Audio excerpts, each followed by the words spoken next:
सभी का स्वागत है हमारे लाइब्रेरी साइंस के चैनल में। मैं ऑथर रोहन गुप्ता और आप सभी का तहे दिल से स्वागत करता हूं, वेलकम करता हूं।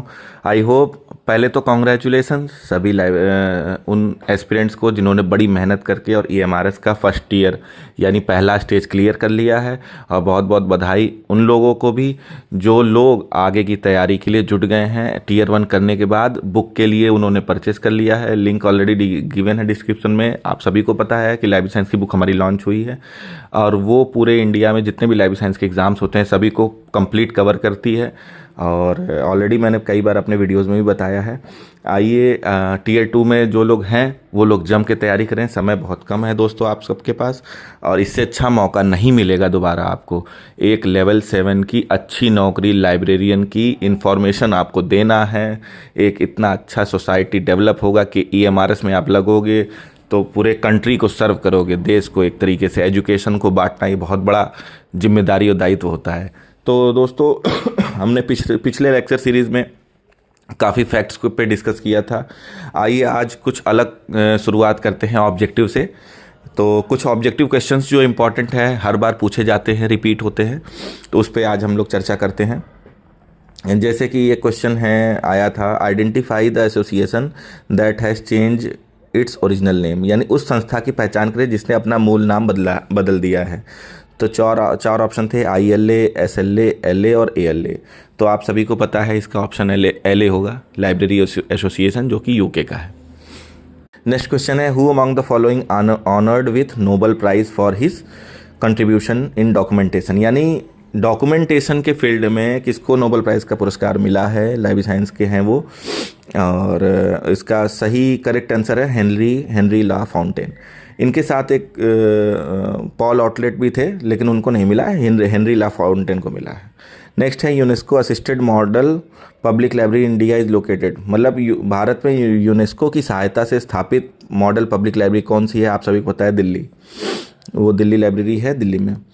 अदृश्य कॉलेज अवधारणा की पहली बार प्रयोग किसके द्वारा किया गया था। आप भी जानते हैं, Derek de Solla, concept of invisible college. Next question, IFLA ने यूनिवर्सल अवेलेबिलिटी ऑफ पब्लिकेशन का प्रोग्राम कब स्टार्ट किया था। 1972 में दोस्तों। दुनिया में सबसे पुराना और सबसे बड़ा लाइब्रेरी एसोसिएशन कौन है। सबसे पुराना आप जानते हो ALA है तो बहुत सारे, LA है, आइजलिक है, इफ्ला है, लेकिन ALA अमेरिकन लाइब्रेरी एसोसिएशन सबसे बड़ा है, सबसे पुराना। जो चेयरमैन है नेशनल नॉलेज कमीशन के, आप जानते हो 2005 में बना था, ये गठित हुआ था, उसके हैं सैम पित्रोदा। आइए नेक्स्ट क्वेश्चन, दिल्ली विश्वविद्यालय द्वारा पुस्तकालय विज्ञान में पहली PhD किसको पुरस्कृत की गई थी। बहुत अच्छा क्वेश्चन है और कई बार पूछा जाता है, कृष्ण राव को। पुस्तकालय विज्ञान के 5 नियमों में से कौन सा पुस्तकालय द्वारा पुस्तकों की छटाई का अर्थ है, यानी वीडिंग आउट। ये 5वां नियम का है, 5th लॉ। LA का नया नाम आप सभी लोग जानते हैं, सीलिप हो गया है, CILIP, फुल फॉर्म भी आप सभी को पता है। नेक्स्ट है, who was the chairman of UGC in India in 2010, यानी 2010 में UGC के अध्यक्ष कौन थे। तो इसका सही आंसर है SK थोराट। उस राज्य का नाम बताइए जिसमें पुस्तकालय विधान या अधिनियम नहीं है। जैसे सभी जगह हैं ऑलमोस्ट, लेकिन कुछ ऐसे भी राज्य हैं जहाँ नहीं है, जैसे कि सही आंसर है पंजाब। कोनमेरा पब्लिक लाइब्रेरी कहाँ स्थित है। आप सभी को पता है, मद्रास पुराना नाम था, अब चेन्नई कहते हैं उसको। SR रंगनाथन को as a librarian Madras university में किस सन में नियुक्त किया गया था। पता होना चाहिए सबको, 1924 में।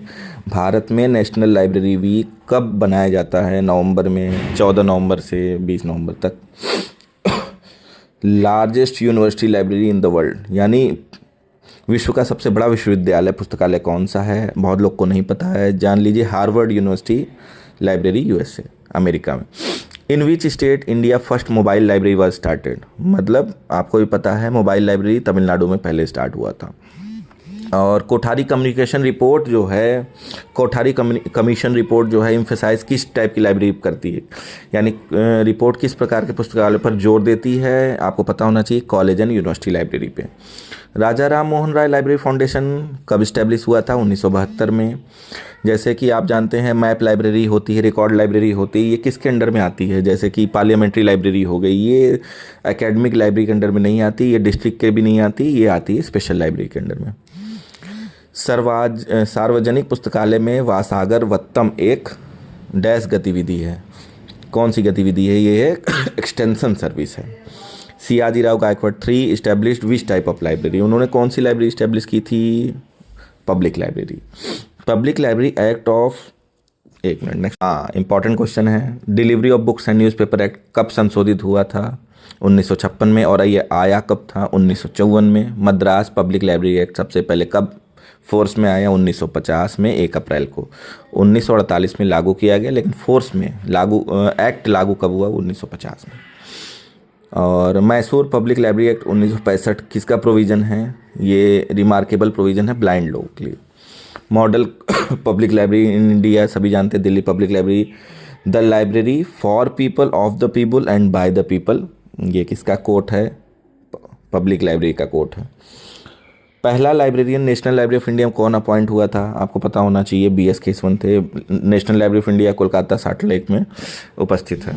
नेक्स्ट में यूनेस्को पब्लिक लाइब्रेरी मैनिफेस्टो कब पब्लिश हुआ था? 1972 में। इंडियन लाइब्रेरी एसोसिएशन कब फाउंड हुआ था? 1933 में। इसका हेडक्वार्टर कहाँ है? न्यू दिल्ली है।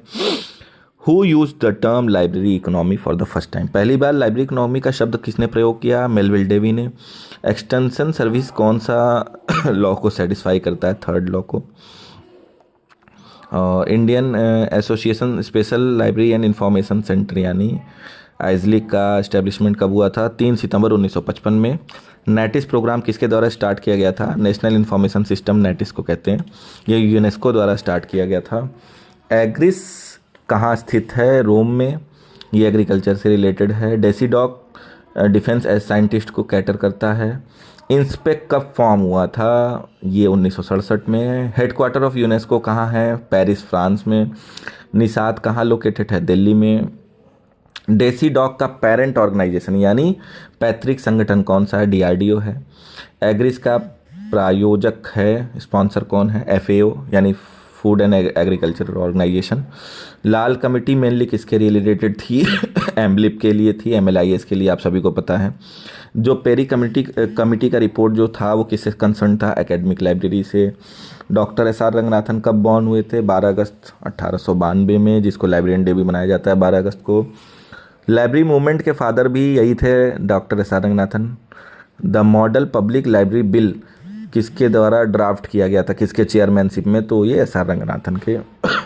यूनिवर्सल अवेलेबिलिटी ऑफ पब्लिकेशन यानी UAP का प्रोग्राम कौन रन करता है? IFLA। UBC का भी IFLA करता है, यूनिवर्सल बिब्लियोग्राफिक कंट्रोल का।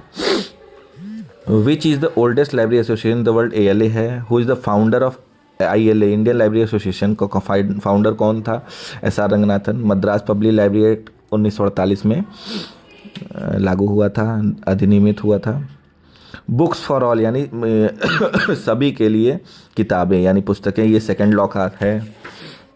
Which of the following university was started the master degree for the first time? मतलब पहली बार एम्बलिप किसने स्टार्ट किया था? दिल्ली यूनिवर्सिटी ने। पहली बार बिलीब अलीगढ़ मुस्लिम यूनिवर्सिटी ने 1947 में। 1949 में एम्बलिप किया था दिल्ली यूनिवर्सिटी ने। नेशनल लाइब्रेरी ऑफ USA कौन सा है? लाइब्रेरी ऑफ कांग्रेस है। UGC का गठन 1953 में हुआ था और पार्लियामेंट्री एक्ट द्वारा इसको पारित किया गया था 1956 में। National library of India receives books for deposit under किस एक्ट के तहत नेशनल लाइब्रेरी को बुक्स मिलते हैं, रिसीव होते हैं? वो delivery of books and newspaper act 1954 द्वारा। रंगनाथन 5 लॉज ऑफ वर्क पहली बार पब्लिश कब हुआ था? 1931 में। और डिलीवरी ऑफ बुक एक्ट अभी तक किस स्टेट में नहीं फॉलो किया जाता? तो जम्मू एंड कश्मीर में इम्प्लीमेंट नहीं है, बाकी सब जगह है।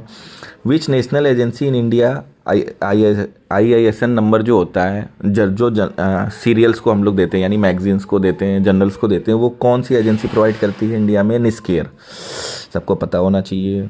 तो आज काफ़ी क्वेश्चंस हम लोगों ने डिस्कस किए, ऑलमोस्ट 60 से 70 क्वेश्चंस जो इम्पोर्टेंट थे। आगे की सीरीज़ में और भी क्वेश्चंस डिस्कस होंगे। तो साथ साथ आप सभी से निवेदन है कि लाइब्रेरी साइंस के जितने भी लोग हैं, अभी बिहार लाइब्रेरियन का एग्ज़ाम होना है, उसके बाद राजस्थान का अपकमिंग एग्ज़ाम्स है, यूपी में है और अदर स्टेट्स में भी है। LIS पोर्टल पे आप देखते होंगे, तो वैकेंसीज़ आ रही हैं। सच में अगर अच्छी तैयारी करनी है तो आप सभी लोग पर डे 3 से 4 घंटे लाइब्रेरी साइंस को दीजिए, बुक से हमारे पढ़िए। लिंक ऑलरेडी डिस्क्रिप्शन में दिया गया है। और बुक को परचेस करने के बाद आप जब उसको पढ़ेंगे तो एक अच्छा कॉन्सेप्चुअल नॉलेज गेन होगा। कैटलॉगिंग, क्लासिफिकेशन तो सबसे मेन हार्ट होता है लाइब्रेरी साइंस का, वो लोगों को ज़्यादातर पता नहीं है। लोग फैक्ट्स ज़्यादा पढ़ते हैं। तो एक अच्छे से सिस्टमेटिक तरीके से सारे लॉस को, कैनन्स को पढ़ना बहुत ज़रूरी है लाइब्रेरी साइंस के एस्पिरेंट्स के लिए, तभी वो इंटरव्यू में भी बैठेंगे तो भी अच्छा जवाब दे पाएंगे। तो दोस्तों मिलते हैं नेक्स्ट वीडियो में कुछ और अच्छे